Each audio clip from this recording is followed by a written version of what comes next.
Olá pessoal do canal História Interativa, tudo bem com vocês? Professor Aloísio aqui. Olá pessoal do nono ano, né? Vamos abordar mais um assunto aqui, um conteúdo denominado a Guerra de Canudos. Eu não sei se você já ouviu falar, né, de Antônio Conselheiro, Guerra de Canudos ou Arraial de Canudos, né? Os Sertões, Euclides da Cunha. Então, tudo isso nós vamos ver nessa aula. Primeiro, né, a história do Arraial de Canudos, a história de Antônio Conselheiro, ela acontece, né, no final do século XIX e início do século XX, com a publicação do livro Os Sertões, né, do jornalista Euclides da Cunha. Ele era o jornalista do Estado de São Paulo, na época, do jornal Estado de São Paulo, e ele acompanhou ali todo o cotidiano, né, de Antônio Conselheiro e sua gente.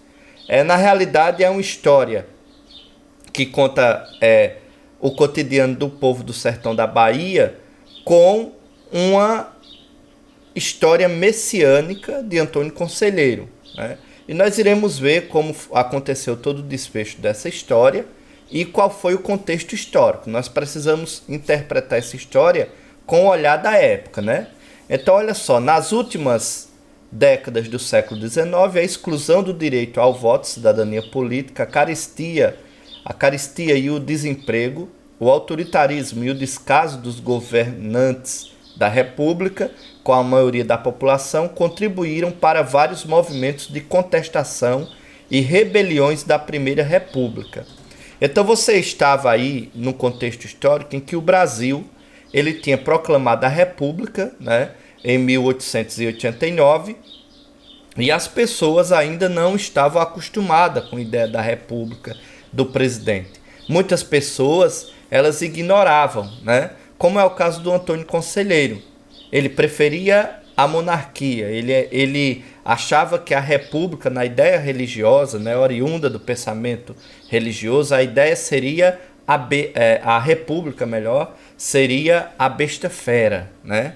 Ou o anticristo. Então, tudo isso eram contestações que havia. Além de tudo, existia também a negligência por parte do Estado. Ou seja, o Estado brasileiro ele não tinha alcançado ainda todo o território, de maneira que, né, as pessoas que habitavam longe das grandes capitais estavam abandonadas à própria sorte, ou seja, não existia um assistencialismo ali do Estado, um assistencialismo político, de políticas públicas, né, que promovesse a saúde, a educação, infraestrutura e etc.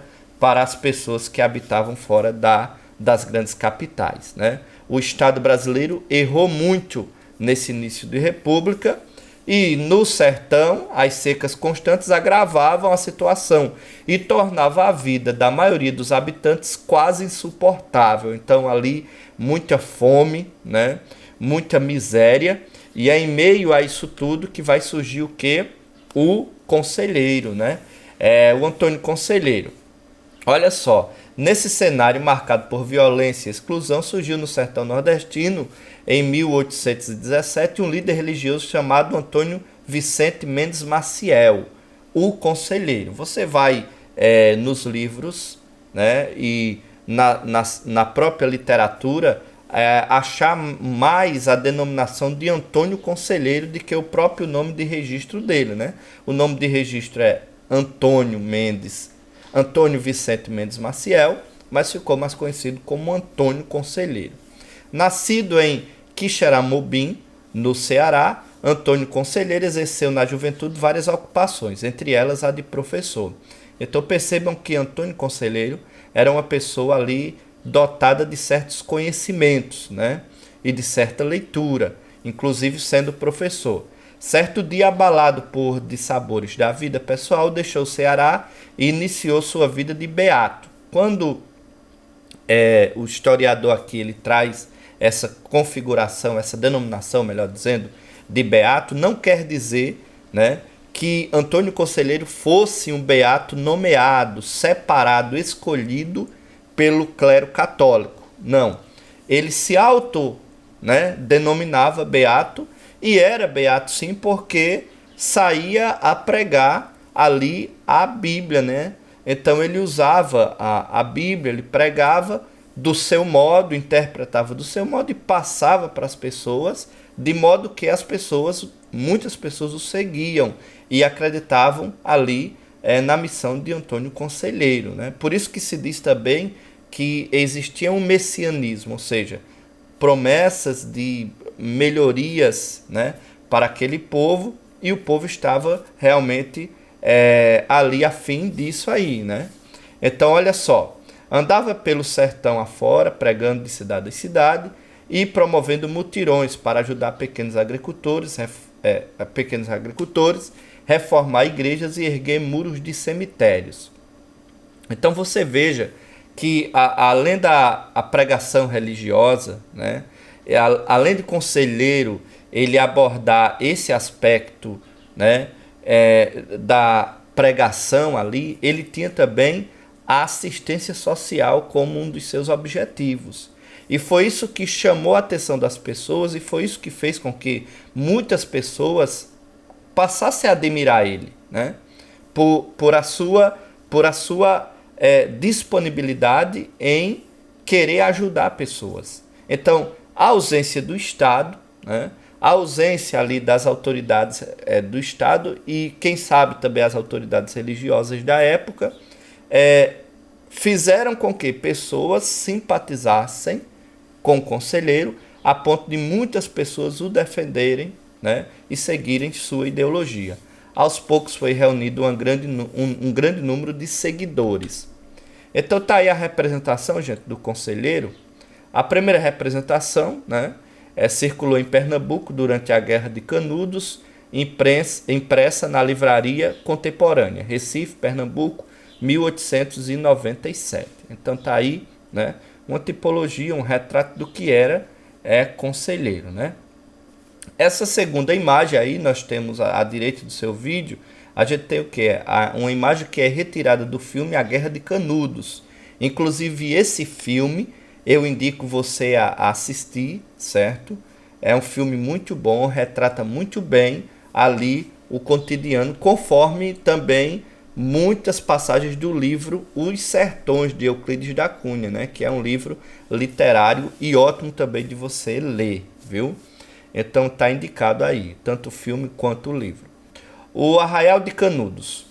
Em 1893, o conselheiro e sua gente estabeleceram-se no sertão baiano, às margens do rio Vaza Barris, nas terras de uma antiga fazenda chamada Canudos. Por isso que o arraial vai ter o nome Arraial de Canudos, né? Ali começaram a construir um povoado, que foi chamado de Belo Monte, depois de Canudos. Os habitantes do arraial eram, em sua maioria, sertanejos pobres que fugiam dos desmandos dos coronéis e do desemprego. Então, em sua grande maioria, as pessoas que acompanhavam Antônio Conselheiro eram pessoas realmente desamparadas, né, pobres. Mas olha só, não eram só essas pessoas que aderiram à ideologia de Antônio Conselheiro, né? Não eram só essas pessoas. Mas lá havia também negociantes, enfermeiros, soldados, artesãos, mineradores e professores. Então, percebam que o Arraial de Canudos, ele tinha lugar para todas as classes sociais, né? E várias pessoas passaram a acompanhar ele. Então, não era uma coisinha, um ajuntamento pequeno, não. Era realmente um projeto grande, né? Olha só, gente, acontece que vamos ver o cotidiano daquele povo e vamos ver nessa parte, né, desse cotidiano o que chama a atenção e o que fez com que o governo, né, o Estado se revoltasse contra aquele povo de maneira extrema, né? Nós vamos ver que houve extremismo da parte do governo da época. Em Canudos, os sertanejos cultivavam milho, feijão, batata e criavam cavalos de bodes, cujo couro era usado para fazer vestimentas, calçados, chapéus e para comerciar com as vilas e cidades da região. Então também Canudos não era ali isolada, né? Não era tipo um feudo, não. Canudos também as pessoas saíam, né, vendiam seus produtos lá fora e retornavam a Canudos como um lugar ali de paz, de abrigo para eles, certo? A autonomia da gente de Canudos, sua decisão de viver conforme a leitura da Bíblia, feita por conselheiro, e, sobretudo, a decisão de não pagar os novos impostos lançados pela República, foram vistas pelas autoridades como uma ameaça. Então, olha só, gente. O que é que despertou, né, o sentimento de revolta e fez com que o governo agisse de maneira extrema, né, usando o extremismo que realmente foi desnecessário. O que é que foi? Foi que aquele povo, né, não aceitavam pagar impostos. Então, eles queriam viver de maneira independente, né?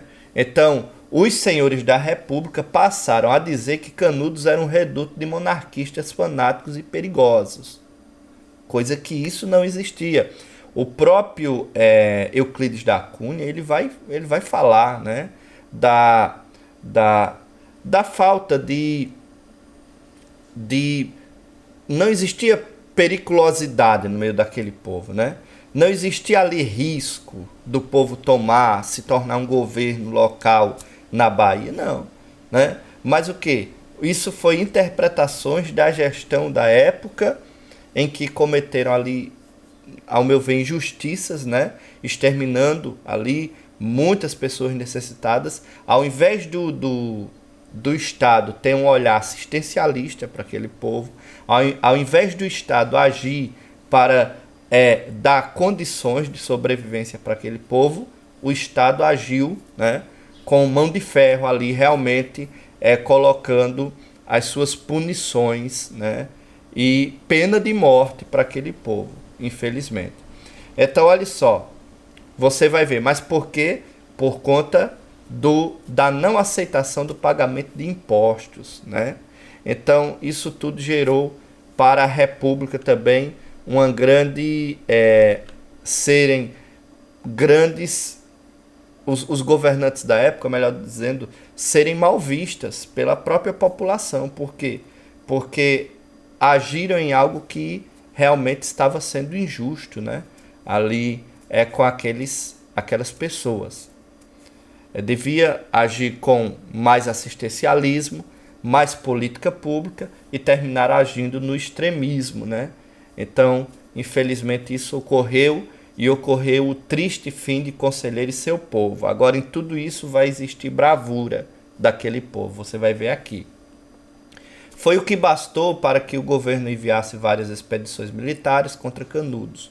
Então, ao identificar ali, né, a insubmissão, né, em relação a impostos, o governo, né, enviou expedições militares. Nos confrontos, os sertanejos saíam da mata fechada, gritando vivas a Bom Jesus e a Antônio Conselheiro, e atacavam os inimigos com armas de fogo, facas e facões. E ali, gente, em cada embate, em cada conflito que eles tinham, por exemplo, os primeiros conflitos, eles tomavam as armas, né, se preparavam ali, né, aquele arsenal eles guardavam, né, e se muniam para outra guerra. Então, a cada batalha eles estavam mais fortes, né, porque não era somente a arma branca, né, facas não, mas eles passaram também a usar arma de fogo com o tempo. As 3 primeiras expedições foram vencidas pelos sertanejos por meio da tática de emboscadas. Os soldados não conheciam, né, bem aquela região. Já os sertanejos conheciam como a palma da sua mão, né? Então isso favoreceu para que eles fossem vencedores em muitas guerras, em muitas batalhas, conflitos, na realidade ali. A imprensa oficial transformou a liderança de Canudos, que era o Antônio Conselheiro, João Abade e Pajeú, os 3 maiores líderes, nos maiores inimigos do progresso e da República. Veja que ignorância, né? O então presidente da República, Prudente de Moraes, enviou a Canudos uma nova expedição com mais de 6.000 soldados, que com dinamite e balas de canhão, olha só o exagero, arrasou o arraial. Então, um extermínio, né, de pessoas que deveriam ter assistência do governo, não.